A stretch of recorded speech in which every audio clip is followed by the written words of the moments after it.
Welcome back to RBR guys, and to the facelift of the Audi S3, which is here in both Sportback form and in sedan form.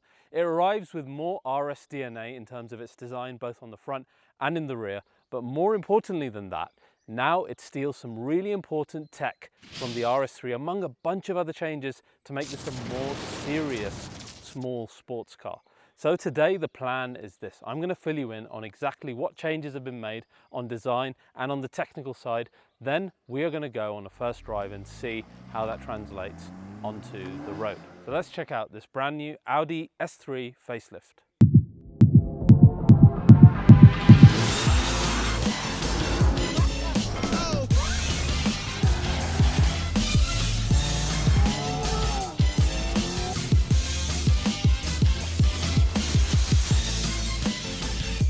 Guys, today's episode of RBR is once again sponsored by Manscaped, and they're back with a package that is going to sort out all of your male grooming needs. And it's called the Beard and Balls Bundle.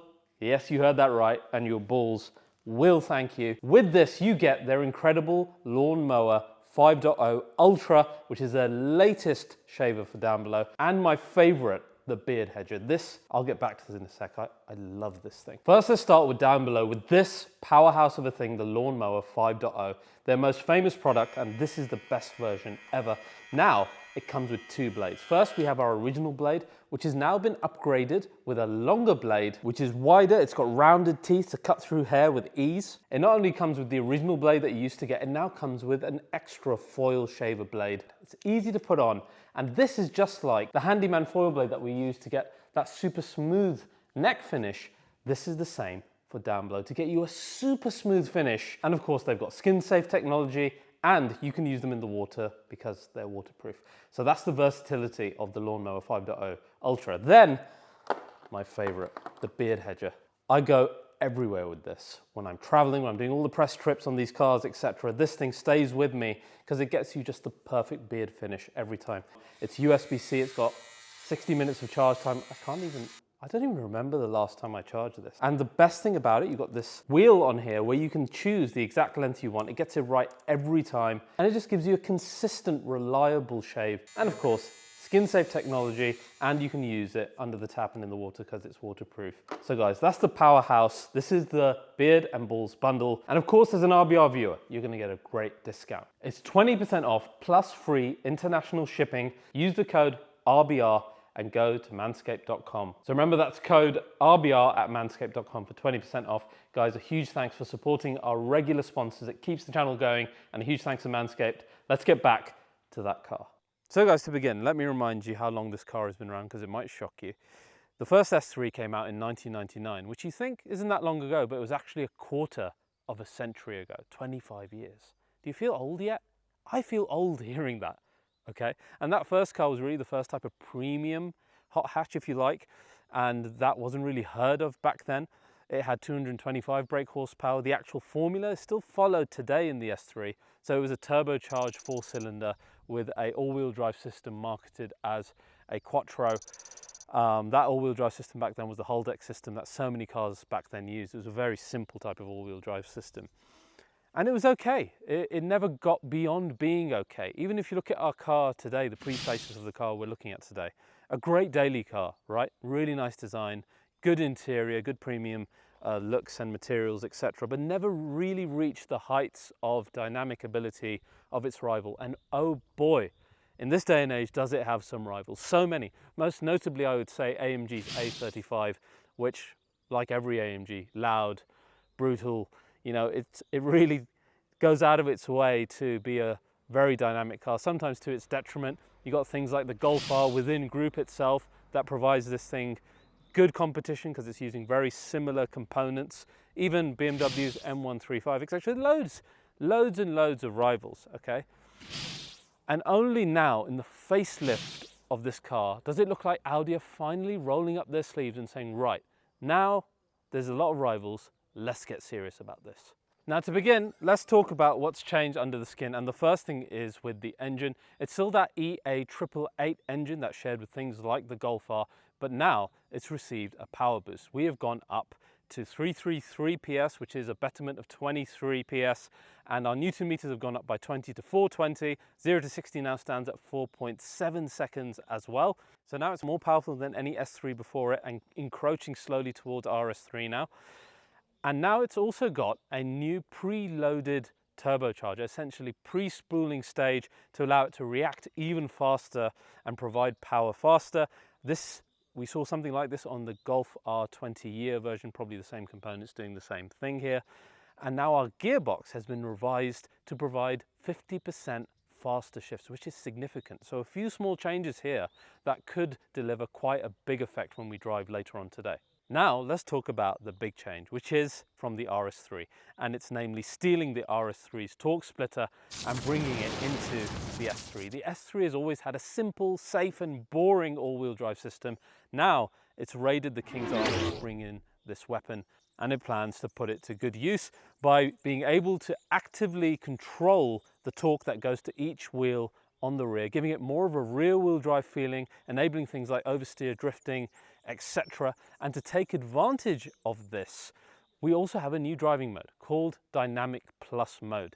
This again, it brings more power to the outer wheel depending on how you're driving. It takes into account all the information of steering, power input, etc. in order to manage the power, and essentially you get a car that's feeling more rear-wheel drive. This Dynamic Plus mode also increases the idle revs of the car by 200 RPM, so it sits at 1300, allowing it to get off the line quicker. So we've got a faster reacting engine, we've got a better turbo, we've got faster shifts, and of course this new dynamic mode with the torque splitter. Hopefully all those changes bring it closer to RS3. We've also got new wishbones, stiffer bearings, more negative wheel camber as well. Again, all these changes helping. In terms of suspension, it's just like before. It sits 15 millimeters lower than the standard A3. If you go for the Vorsprung, which is the top version in the UK, then you will get the adaptive dampers. We don't have that today. We've actually got the black edition, which is good because we'll see what the standard car rides like without the fancy adaptive system. And finally, your brakes, which are slightly thicker. We've got a new front caliper and we've got bigger pads as well. And of course, all of those changes apply to the Sportback and the Sedan because they are mechanically identical. So it doesn't actually matter which one you choose. Choose the one that suits you in terms of practicality and design, and you'll get the same result. That's your S3, starting to encroach on RS3 with one of the most important hardware pieces, less than 100 HP away from it, getting close on launch. It's good, they're taking this car seriously. Of course, our RS3 facelift is still to come, so let's not write that off yet. We don't know what's going to be under the skin on that. This is a car that's just recently beat the M2's Nürburgring record, so Audi Sport not hanging about with it. We filmed it and you will see it soon on RBR. So guys, that's all the technical stuff. Now a lot has changed on design as well. If you compare it directly to the pre-facelift, there's a lot more RS design going on here. This S3 acquits itself pretty well in terms of having some nice RS genes on the front. So why don't we have a look around it and see what's been updated on the design for this lovely new S3. So guys, that's a really handsome front end, and I think they've done a good job in bringing a bit more RS DNA into this. It's not just the air intakes. I think the new grille looks nice as well. If you come and have a closer look at the grille here, the first thing you'll see is the new Audi corporate identity, which is the simpler Audi rings now. So they're like 2D in this grey graphic, and they're still 3D-ish, but they call it 2D because it's not like a more exaggerated one. It's all right. It kind of blends into the body shape now as well. It's not bad, it's quite nice. I like the wider grille as well. I think that's not a bad look at all. And I think I prefer the shapes on this grille here. You'll see these L shapes used a lot now in Audi S models, both for combustion and electric going forward. One really sad thing for me though, on the grille, is the omission of the S badge. We've had an S3 badge since day one, and the idea of getting rid of the S badges on the S models doesn't sit well with me. I know it doesn't sit well with a lot of owners as well. It should have been back on here, and if I was buying one, I would put an S3 badge on the front because it matches the heritage and it should be on there in my opinion. Let me know what you guys think. We've also got the new fonts and the separate red rhombus on the back. It's all part of the new corporate identity that Audi's doing. Your air intake's really quite big. Again, a lot of black plastic. You've got a nice interplay of matte plastic and gloss black. That gloss black can also be chrome, both on the grille and here, depending on how you spec these cars. So a nice big opening leading to your radiators there. We've got a bigger lower splitter than we've had on S3 before, and all of that then on the 3/4 gives you, I think, a much more Audi Sport looking front end. Then you have the lights, which are actually really good, to be honest. I did roll my eyes a little when everyone was showing the changing of the digital signature inside here. So you've actually got 3 strips of daytime running lights in here, and you can configure them to 4 different designs. Let me show you those 4 now. So guys, there's your first digital light design. Then we will go to number 3. You can see what that looks like. Here's 2. They're all quite nice looking, actually, in my opinion. And finally, there's the last one as well. So really, they could also input some unique ones for special models as well, and maybe even give control to the user in the future as well. So not a bad feature to add, I think. Good going for Audi. So I like that configurability, and you also get a turning the car on, turning the car off usual Audi animation for your rear lights as well. Then you come to the side, which I think the Saloon is a really good looking car. These wheels are quite nice, I think. These remind me of the current gen RS6 wheels in their design. They look a little bit small on the Sedan, I think. Still don't think it sits low enough, but they're a lovely design. I like the bi-colour. And you also get the Audi Sport logo within your alloy as well in red, which is actually a nice little touch, I think. And then you come on the side here, and this is again Audi's new corporate identity, putting the model on the B pillar, just in case you forget what your car is, which I'm sure happens to you guys all the time. So it's nice to have a reminder before you get in, right? No? Oh. Things are even better around the back, as the actress said to the bishop.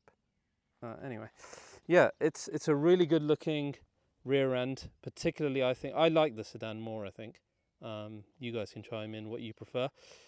But that lower diffuser, they've done some good work on it. Look at it. Lots of RS inspiration for our lower diffuser here. You can see it's got 2 separate parts of the gloss black here. It's nicely split in the middle, as you have in a lot of motorsport cars. You got your double pipes, of course, as is famous for S3, but then the reflector inside the black plastic on the side is very Audi Sport. To me, that's a very, very nice looking rear. So that's our exterior design. Now let's head inside and see what they've changed. Now guys, in terms of changes inside the S3, in terms of physical changes, there's not a huge amount that's changed. We have got a new center console here. It's in gloss, black, plastic. As you can already see, you're going to need to keep a microfiber in this car in order to keep it looking nice and clean. But there is a reduced gear selector here, which in practice hasn't been that bad. I've always preferred having an actual gear stick in every car, but this has been okay. It's been responsive at least, and it hasn't kind of done that thing, you know, where it just ignores your command. So that's great. You still got the red start-stop button here, but all of this is really simplified and reduced. What's nice is though, is that we still have a lot of buttons around this interior, and I'm talking directly against something like the Golf R and indeed the A35, where they've just dispensed with too many buttons and too much has gone into the touchscreen. A35 still okay, Golf R is awful, as you know. This still maintains good buttons on the steering wheel, which is great. We've got a load of our climate control options, drive select, you know, parking, cameras, etc. All of that here, as we want it to be, even lighting, which often gets hidden away these days inside screen. So that's all great, and that is maintained. You still got the wonderful blade style of air vents here that really elongate your dashboard. And in the S3, you got the lovely Dynamica microfiber. If you go for Vorsprung, you will get carbon trims as well. Now, one great thing is a lot is coming standard now in the S3. For example, our 10-inch MMI screen here, which has been updated, we've got widgets, etc., etc. It's still not my favorite in terms of touchscreens because I find it very logical, particularly in finding settings for things. Simple things like changing the Audi Virtual Cockpit Designer, just buried too far within here. And there's another thing that really annoys me, you know, the speed dong that you get, which is now mandatory in all cars. Cars like in BMW and in Mercedes, you can switch it off with a simple holding of the mute button.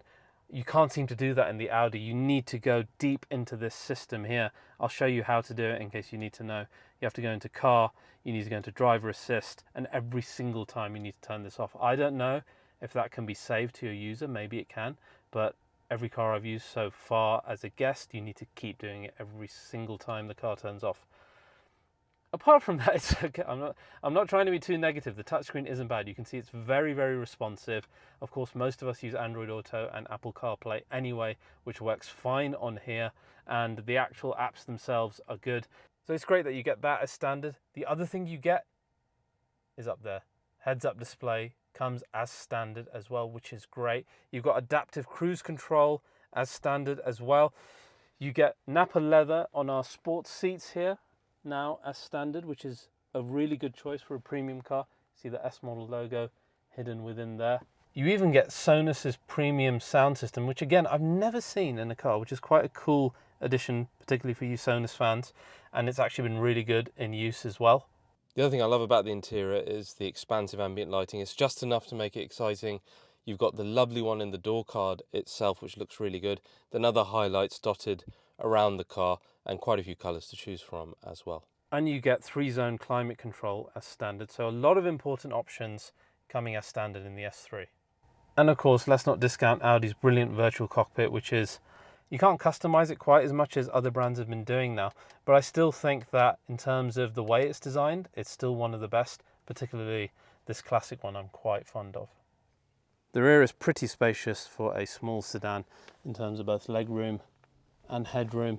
The sports seats are quite thick though. You'd think if they were slightly slimmer, you'd be doing the rear passengers a lot of good.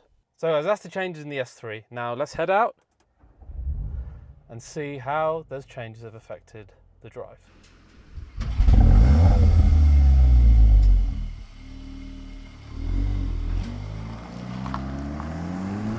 So updated S3, we're currently in comfort mode, everything's nice and calm. This car, as I said, this is our black edition mid-level, no adaptive dampers. So far it's been okay actually. When I initially drove the car, I didn't know what specification it was, and I thought the dampers are actually okay here. I wonder if this is the Vorsprung, because it feels like it's dealing with the road pretty well. The roads here aren't perfect here in France. They're, you know, a bit reminiscent of UK roads actually. So a good example of what it will be like to live with back home, other than these wonderful turnings that we have here to drive a bit more dynamically on today. But yeah, first impressions of the standard suspension, actually pretty good. Now we're going to go into dynamic select and we're going to choose dynamic, and immediately you hear this deeper baritone of the engine, which is nice. There's a definite immediate change of character as soon as you go into the dynamic mode, which is, as a buyer of an entry-level performance car, you want and you need that immediately. You've got a few little pops and bangs happening as well.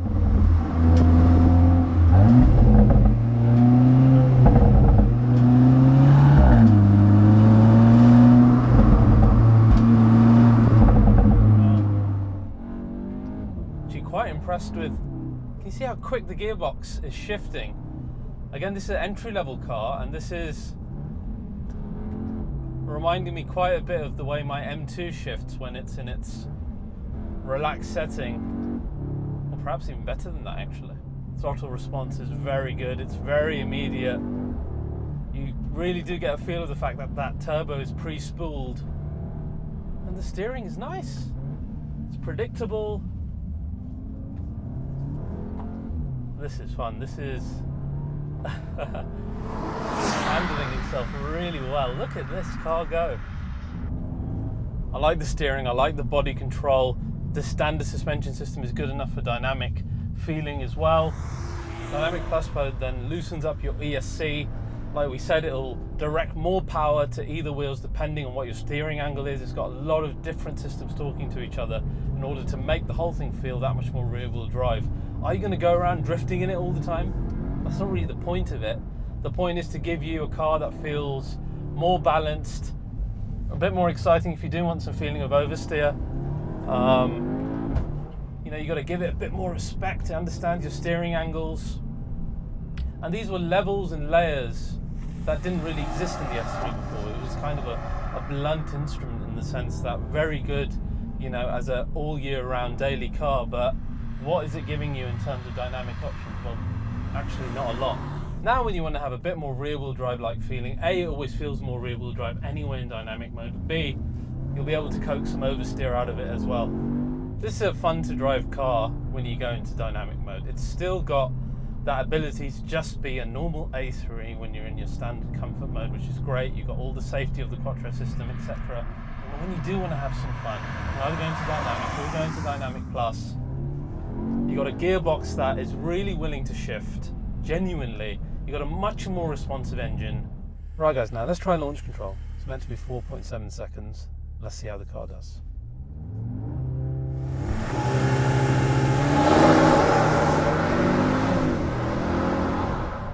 There you go, guys. You got 4.4 seconds. That's pretty damn good. That's 0.3 better than what the official figures are. And there was no wheel slip. We had really good grip. That was good. That was fast. That's impressive launch control, and the car, it never feels slow. Yes, it's only 333 PS, but 333 PS to all four wheels, and the car feels damn quick all the time. Definitely enough for daily action. And that's the great thing that's always been the case with the S3, right?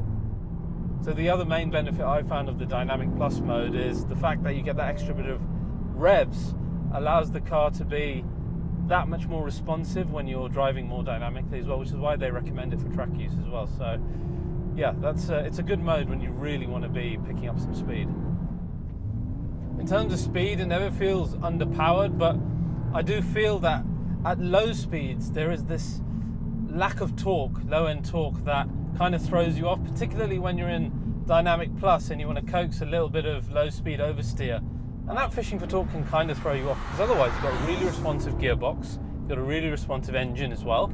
You can actually coax quite a good few pops and bangs out of this once you're in the right sort of rev range, and it does sound good when you're trying to play a melody.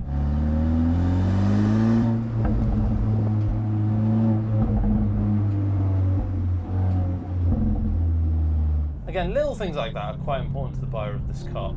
I do like the fact it changes, and there's that baritone change, etc. in the note, but it never graduates beyond that typical 4-cylinder artificial howl. Sound-wise, it never really hits any crescendo. It's a 4-cylinder turbo, right? For that, either you need to be investing in that performance exhaust option, or you need to then consider RS3, which has got one of the best sounding 5 cylinders in the world, right? Emotion wise, it's not quite on the level of the A35 either, as you guys saw when I drove the Facelift very recently. That had a lot more pops and bangs, which might put some people off, but it's part of the theatre that a lot of those customers enjoy. So it's not quite on that level. Dynamically, I think actually it does a pretty damn good job of matching that car, and I think that car would have a lot of issues getting away from this one on the road like this. And plus, with the rear axle that this car now has, it's technically superior. That's just undoubted. And then we compare it to Golf R. Golf R using similar internals, almost the same power. That car has been really well received in terms of its performance, but horrific interior and generally quite a bland exterior as well, right? This car is it feels on another level to that car. A, you got loads of buttons, as we said, but B, the exterior styling being that much more RS. Now it's got the torque splitter in its arsenal. It's that much more RS in terms of the way it looks. It just feels like it's so much more bang for buck to me than that car. This is the car I would choose every time, I think, over the Golf variant at the moment. One thing I do want you guys to bear in mind, though, when you're considering a purchase like this, is why not consider previous, current pre-facelift, if you like, RS3, which currently in the market probably costing not far off what this will cost new. Just the thought, you're going to get that wonderful 5-cylinder engine. That's probably what I would be geared towards. Now, of course, you're never going to get as good deal on financing, etc. on a used car, so bear that in mind, but food for thought. I personally feel this ilk of car, S3, Golf R, A35, M135, is so much more relevant now, more than it ever was. Some manufacturers saying, oh, it's a dying breed, the hatchback and the small sedan. I don't agree with that at all. I think, if anything, given the car market, given the crazy prices of things that used to be attainable for a lot of people, like the A45, like the RS3, like the M2, reaching the heights of like 70 grand, maybe 80 grand in some scenarios.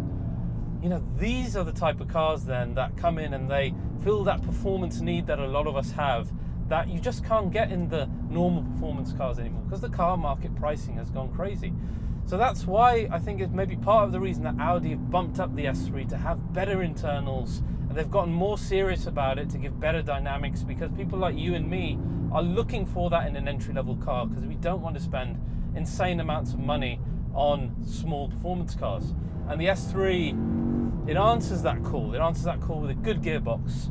It answers that call with a really responsive engine, and most importantly, a much more clever quattro system that isn't a blunt instrument anymore. If you want to go into Dynamic Plus, if the conditions are right for it, you will enjoy a car that is more rear wheel driven, and just generally, as I always say with these so-called switchable drift mode cars, it's a car that is better with its torque management on the rear axle, which you will feel every day. It's not just about the drifting, okay guys?